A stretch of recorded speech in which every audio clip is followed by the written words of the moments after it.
Hello बच्चों, let's read the question. यहाँ पे हमारा क्वेश्चन दिया गया When two arteria contract simultaneously and results in the blood pumping into ventricle, this is called, and हमें चार ऑप्शन दिए गए। First one is atrial diastole, second दिया गया एट्रियल सिस्टोल, थर्ड है ventricular diastole and fourth is ventricular systole. तो इन चारों ऑप्शन में से करेक्ट आंसर को फाइंड आउट करना है। But before getting to the answer, पहले इस क्वेश्चन का जो की कॉन्सेप्ट है उसके बारे में बात कर लेते हैं। So the key concept of this particular question right here is regarding cardiac cycle. तो चलिए बात करते हैं what do you mean by cardiac cycle. So cardiac cycle हम सिंपली बोल सकते हैं this is the sequence of events of heart. जो हार्ट में डिफरेंट इवेंट्स होते हैं उसके जो सीक्वेंशियल इवेंट्स होते हैं उसको अगर हम कंक्लूड करें तो that we can call us cardiac cycle. So cardiac cycle basically involves the systole and diastole, ये दो फेजेस इन्वॉल्व होते हैं, right. These are the two phases of cardiac cycle. So हम सिंप्लीफाई करके इसको बोल सकते हैं that cardiac cycle is nothing but the contraction and relaxation of atria and ventricle. So atria and ventricle का contraction and relaxation को क्या बोला जाएगा? That is called as cardiac cycle. So इसमें जो दो phases होते हैं that is systole and diastole, इसको हम थोड़ा break down करते हैं. So those phases can be broken as, एक तो आ जाएगा atrial systole, okay, atrial systole पहले आ जाएगा, then comes atrial diastole, okay, diastole, then comes ventricular systole, ventricular systole, then ventricular diastole, okay, then fourth place में आ जाएगा हमारा ventricular diastole।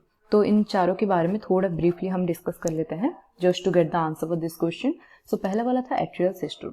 सो atrial systole में होता क्या है? एट्रियल सिस्टोल तब होगा when both the atrium are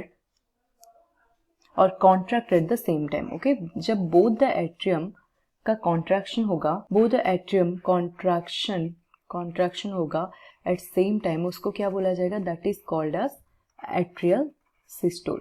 So during this contraction जो blood होगा वो क्या करेगा? Enter into the ventricles, okay। So because of this contraction action, blood pumped or enter into the ventricles, okay। ventricle में blood enter करता है।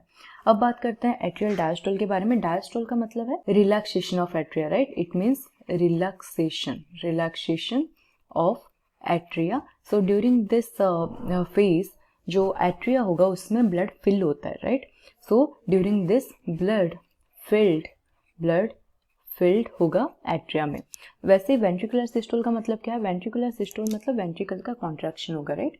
सो ventricular systole indicates ventricular contraction को ये इंडिकेट करता है, कॉन्ट्रैक्शन।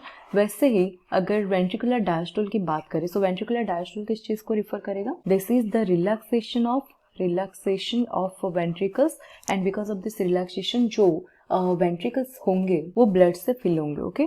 सो ब्लड फिल होगा, blood filling इन ventricles हमें देखने को मिलेगा ड्यूरिंग वेंट्रिकुलर डायस्टोल, ओके।